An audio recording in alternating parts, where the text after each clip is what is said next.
Cowboy Jim, thank you for the honor of being able to sit in front of you. Um, Moreover, thank you that 11:29 at night. Thank you that you may well have given some consideration to whether or not you really ever want to see this old cowboy's face again.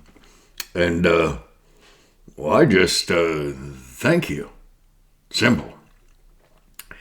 Matthew McConaughey. I hope that's how I should be. Maybe McConaughey. Say his name. Very interesting thing about Mr. McConaughey. He believes in God. I've watched him many times on various movies. I am kind of a movie buff. I have done background in a few movies. Nothing that was noteworthy. Shoot, they even fired me from Heartland. Apparently, I wasn't forgettable enough.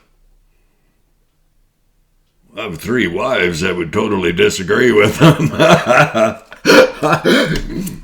Anyways, Mr. McConaughey and another young man, Samuel Jackson. Oh, children. Oh, children. We live our lives existentially through those who we deem to be of merit, meritorious.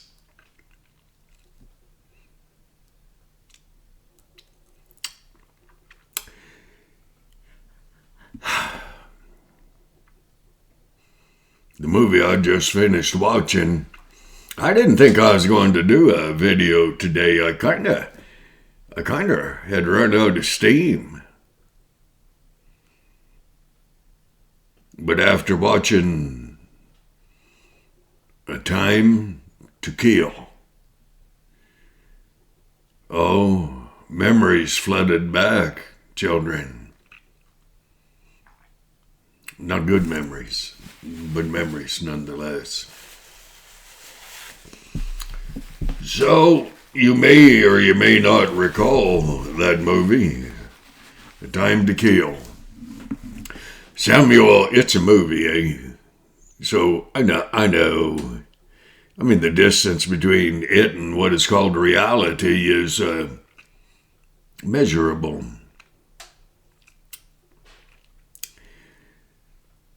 But you haven't heard anything yet. Samuel Jackson's little 10-year-old daughter in the movie, it's a movie, was abducted, was raped by 2 men. She was 10. It's a movie. She was beaten. They threw full beer cans at her, ripped her up so badly that she could never bear children. They threw a rope. Oh, by the way, she is black. Does that matter? She is 10 years old. They threw the rope over the tree and built a noose. And they put the noose over the little girl's head and hoisted her straight in the air. Oh yeah, sorry. I forgot to tell you. It's a movie. They urinated on her. She is covered in semen, urine. The branch broke. Oh, isn't that... I'm telling you, I'd like to meet the writers that did that script, because they deserve true recognition. Because what they did was they made a movie that many people can wish they wouldn't be able to, but relate to and understand. Oh, yeah. Well, that was down in the States, in the South.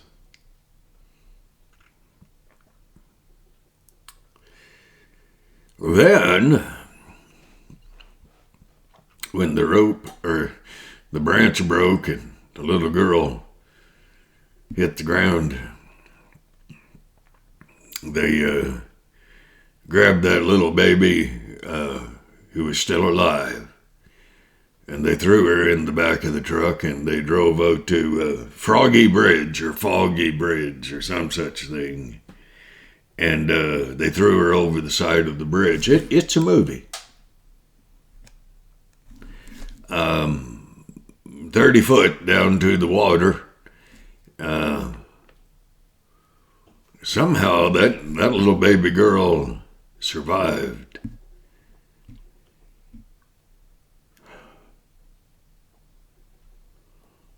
We tend to choose heroes. Samuel Jackson, McConaughey. Do you remember him in True Detective? Oh, children. That was good. A lot of little baby girls hurt in there. It's a movie.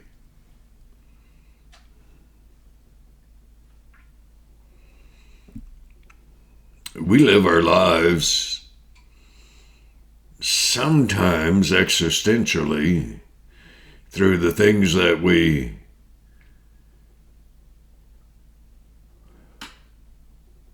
maybe not relate to, but we can give our heart to.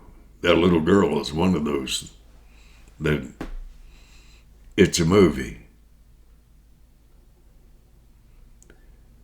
That little girl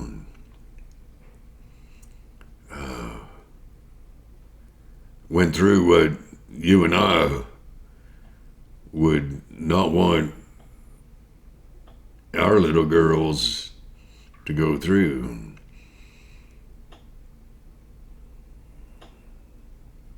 I only have sons, and I have grandsons. I think there's a reason for that.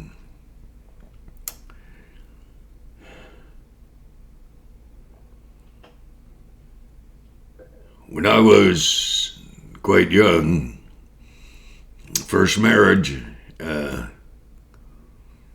married about 3 years, and I sat listening to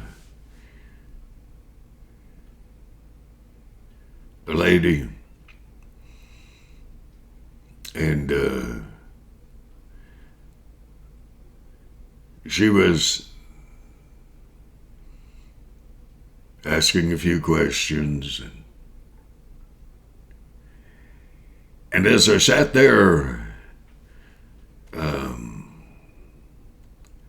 I heard my Father, my Heavenly Father, and He said, son, it's time to go home and make a baby. I said, Father, I don't know how to talk to women. So how in the world would I ever be able to talk to a baby girl and raise a baby girl? I said, Father, surely I would spend the rest of my life in jail, because I understood a little about what abuse looked like. I'll get to that. So I said, Father, I gladly will be obedient to you. And I jumped in my little 71 Corvette hardtop convertible and drove home to my wife. And God allowed me the privilege and the honor of becoming a dad to two sons. And he so graciously allowed me the privilege of not stretching myself too far. And he allowed me to have the privilege of being the dad of two boys and four grandsons.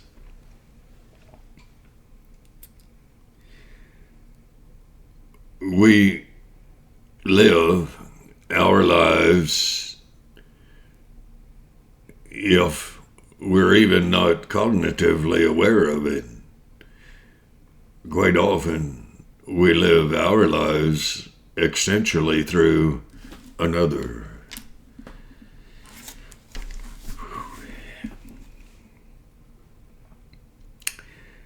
I was 11 years old when I went to work for wages. Been working a long time before that, children.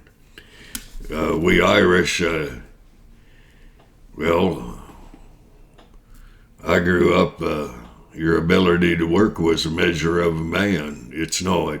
It was. It shouldn't have been. A measure of a man should be his heart, his recognition of what a woman is, how a lady should be treated. I'm pretty rough. I'm pretty rough.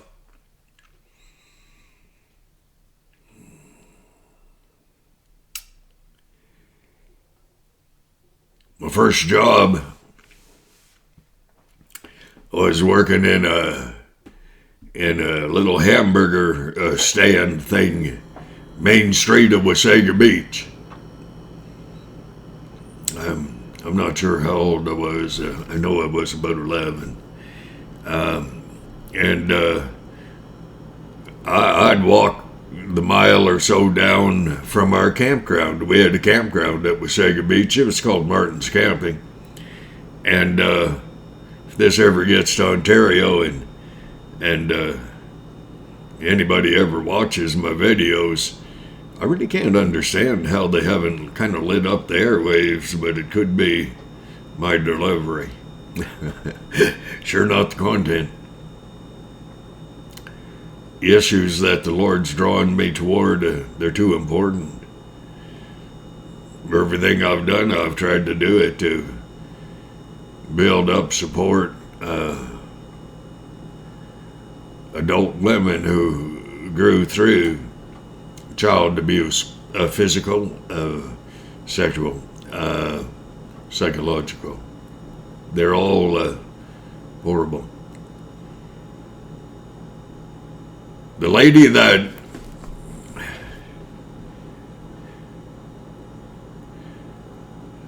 taught me Well, she taught me how to wash dishes. I needed that. Later, I wish that I'd not ever learned. But being single as long as I have been, and shoot, I haven't been on a date in 16 years. I haven't asked a lady would she consider going with me on a date for 16 years.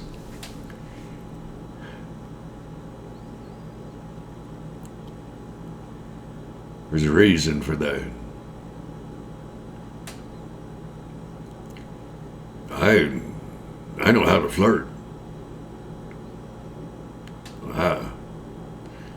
I wouldn't know what to do after that was done, because I don't know how to talk to a lady without spilling my guts, because that's all I have. My heart, my soul, my spirit. Anyway, there's a lady that taught me the fine art of caring. Well, that's my mom. There's another lady. Her name is Helen. And you and I, we always want justice. We should want justice. Until that justice reaches its hand out to us. But I'll take justice hands down every time. I don't mind being wrong. I've had a bit of practice at it.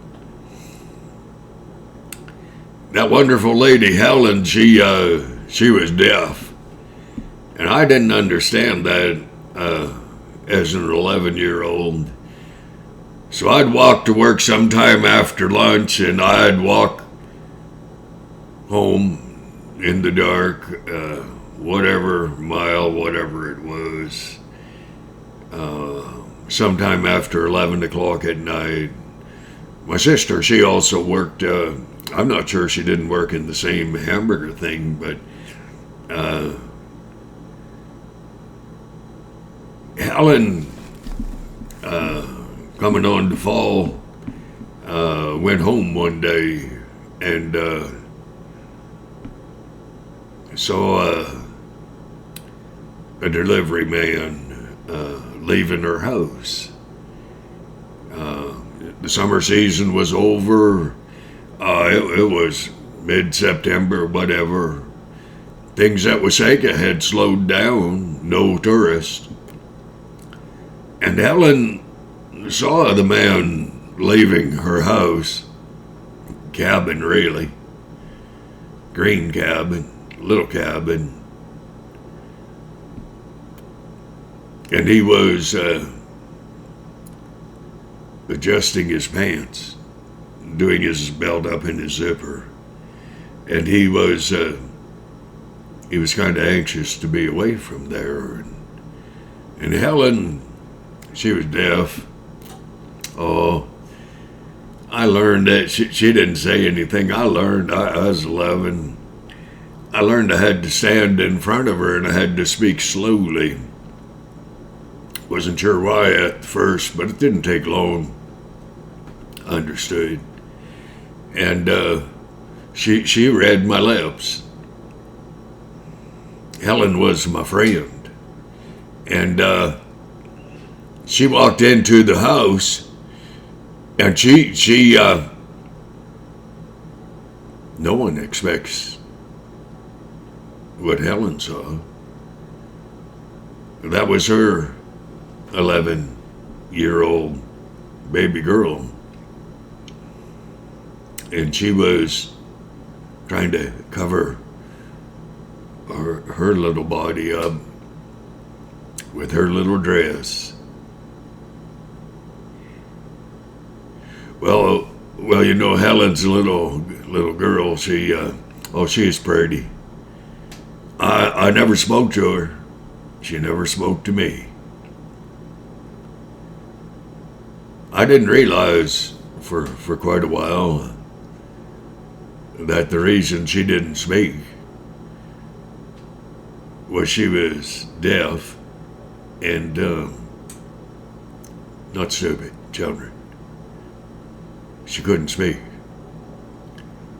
And Helen looked and saw her baby girl, her clothes in real disarray, and standing next to Helen's daughter was Helen's husband. Well, he had taught me how to sweep floors. It's an art, sweeping cement when you're in a sand dune.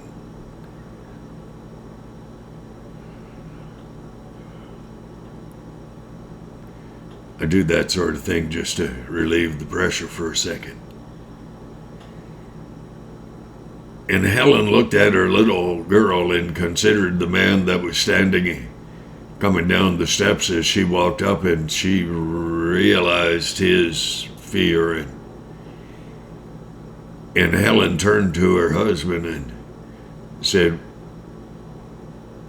"What have you done to our daughter?" And Helen wrapped her arms around that little girl. Not for long.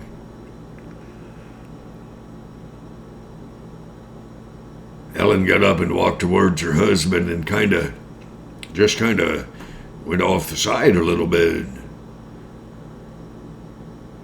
That's all she said. He didn't say anything.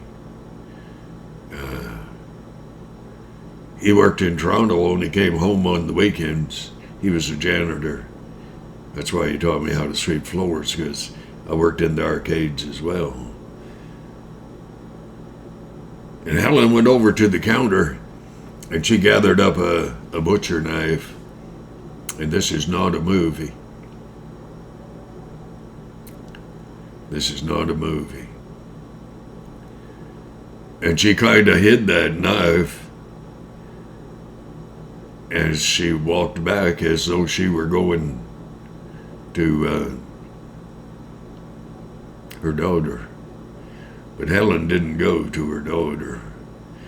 She put that butcher knife into that man's chest, who was her husband, who was the father of that little girl. Deaf and dumb, yeah. That man didn't want to spend his own money, so he traded his little girl's body to the delivery people. Bread, milk, whatever. And they could use that little 11-year-old baby girl. Blonde hair, blue eyes. Kind of quiet. Helen killed that man. She should have. It was the right thing to do. Somehow she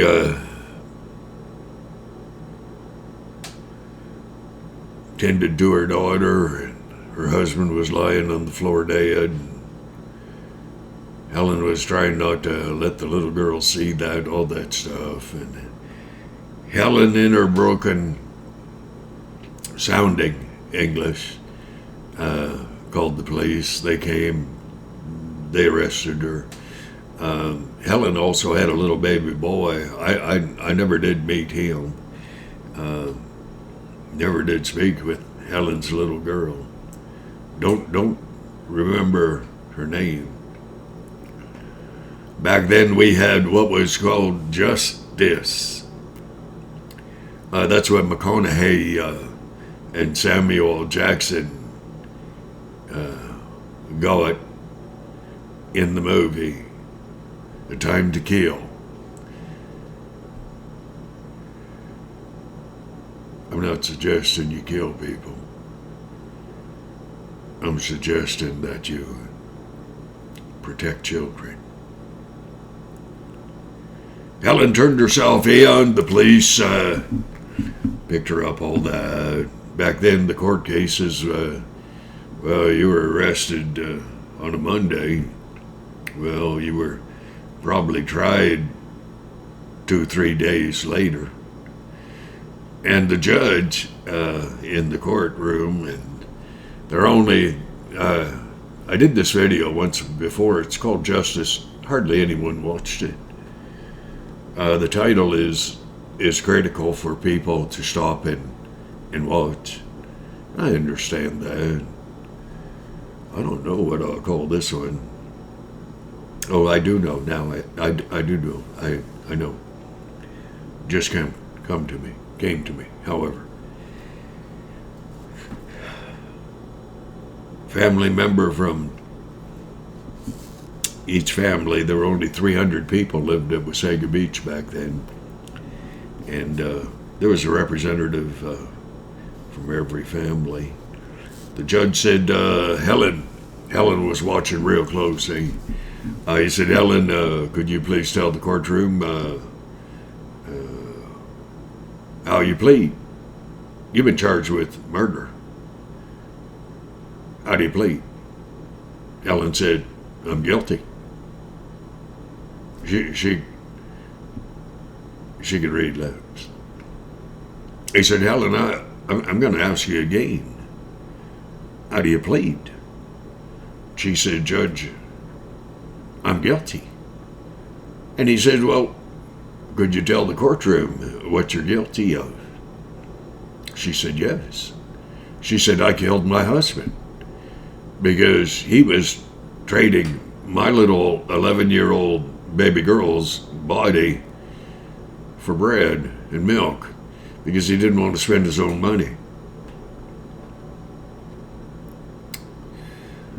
Judge,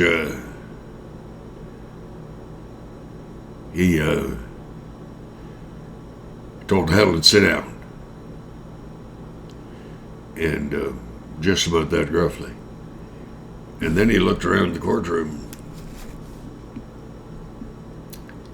He looked at every person in the courtroom. This is what I was told. I was 11. They wouldn't let me in the courtroom.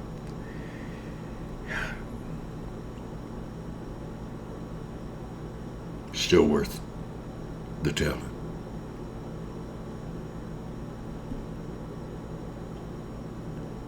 You see, back then, when a person was convicted, it was only a couple of weeks until they were hung.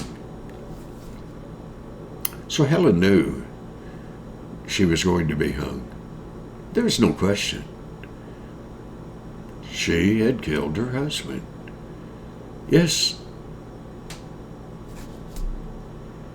But the judge,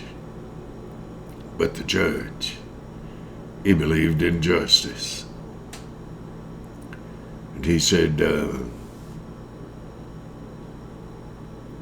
not a word. He looked at everybody in the courtroom. And he told Helen, he said, Helen, you stand up. Because judges, even back then, they weren't as constrained by political correctness as they are as much today. But he said, by your own admission, Helen, you have admitted to killing your husband. And she said, yes, Your Honor. Yes. Helen, about 5'2", might have been 4. 40 years old, very light brown hair. I can't remember her eyes. I paid attention to eyes. Still do. And he said, Helen, you've been charged with murder and you have pleaded guilty. So he says, I'm going to sentence you to time served. He said, Helen, you've been in custody now a day and a half. He said, I think it's time that you go back to be with your little girl and your son. It was called justice. We don't have justice anymore. This is not the time for vigilantes. I'll tell you what it is the time for. It's a time for men and women to guard the little ones who cannot protect themselves. I taught my boys, you defend those who are not able to defend themselves. Don't you bother counting the cost. You just do what you know is right. So the judge turned Helen loose, and the community were thrilled. The community sent a message with their joy. But we had judges back then, men of integrity, and they upheld the law, but they upheld justice as well. I'm over my time. I don't really care. Would you please watch out for baby children who are used and abused. It's not their fault. Baby children, you who have grown and matured,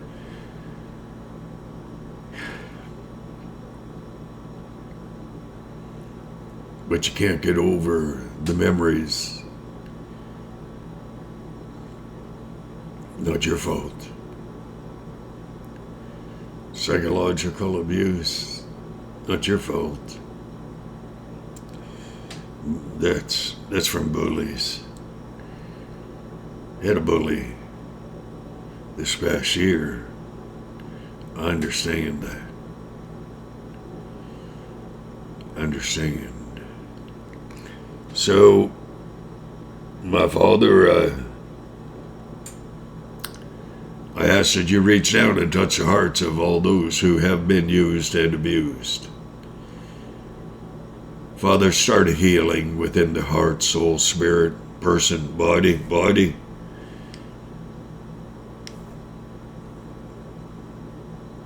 Help their minds to be stayed on you, Father. Give them peace. And Father, those who see abuse, but they're not sure, they hope and pray it's not true. Give them the guts, Father, to make sure that they know what truly is going on. You have a little child, they quit smiling all of a sudden, and the personality almost changes. Everything changes. You find out why, okay? Justice. We live our lives existentially in the characters in movies that we admire. Oh, I have a lot of heroes in that world of film. God bless you, eh?